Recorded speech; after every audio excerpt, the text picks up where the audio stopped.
Hi,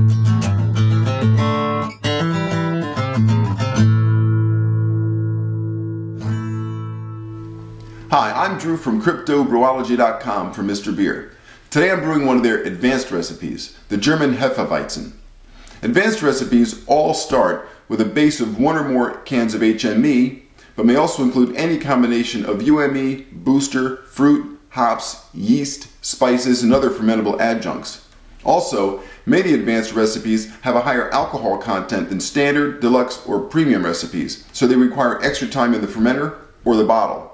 The German Hefeweizen recipe uses a can of Whispering Wheat HME, a can of Pale Export UME, a special wheat liquid yeast, and additional hops, in this case a packet of Saaz pellet hops, which we'll add using the included muslin hop sack. I'm sure the majority of you have already made at least one batch with Mr. Beer, so you should be familiar with their malts by now. Since this recipe uses a special liquid yeast, we'll start with that. A day or two before brewing, you'll need to activate the liquid yeast. Follow the instructions on the package, locate the inner packet and trap it into a corner, then give it a good whack with the heel of your other hand. The inner pack contains yeast nutrients that help the yeast wake up and prepare for fermentation. Once it is broken, shake the entire package well to release the nutrients and mix them up inside the main bag. Let the liquid yeast pouch sit for a minimum of 3 hours between 70 and 75 degrees. It may take up to a day or two for incubation to complete. You know it's ready when the package swells to an inch or so thick. At this point, everything should be sanitized and ready to go. For this recipe, we'll also need to sanitize the muslin hop sack and the outside of the yeast package. If you haven't done that, do it now. As with any Mr. Beer recipe, the first thing we do is pour some cold water into the fermenter. Bottled spring water or charcoal filtered tap water are your best bet. And make sure it's less than 60 degrees. The cold water will really help cool down the wort when you pour it in the fermenter. Fill the keg to just up to the 4-quart mark. Any cans of HME or UME that came with the recipe should be placed in hot tap water. This will heat up the extract so it's easier to pour. Save the yeast from under the lid of the HME for a future recipe. You won't be needing it for this one. Open the hop sack and add the amount of hops that the recipe calls for, in this case 2/3 of the package. Then tie the hop sack closed and trim the excess material. Place it on your sanitized dish or bowl until you're ready to use it.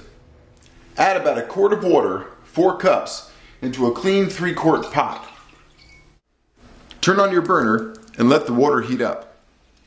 While you're waiting for the water to boil, carefully open the cans of HME and UME using your sanitized can opener. When the water has come to a full boil, turn off the burner. Begin stirring the HME and UME into the pot, making sure to stir constantly and pour slowly so the extracts can fully dissolve. Now add your hops. I dunked the hop sack a few times so the liquid can get in there, just like dunking a tea bag when you're making a cup of tea. Then place the hop sack fully in the pot and stir it up a bit. I add the hops after dissolving the HME and the UME. It's just easier to stir without the hop sack getting in the way, but do whatever works best for you. After we've made the wort, it's time to pour it in the fermenter. I put the hop sack into the fermenter first so it doesn't plunk and splash water out. After putting the hop sack in the fermenter, go ahead and carefully pour in the wort. You can use a funnel if you need to. Now top off the keg to the 8.5 quart mark with more cold water. After that, you're going to stir it thoroughly to mix it all up.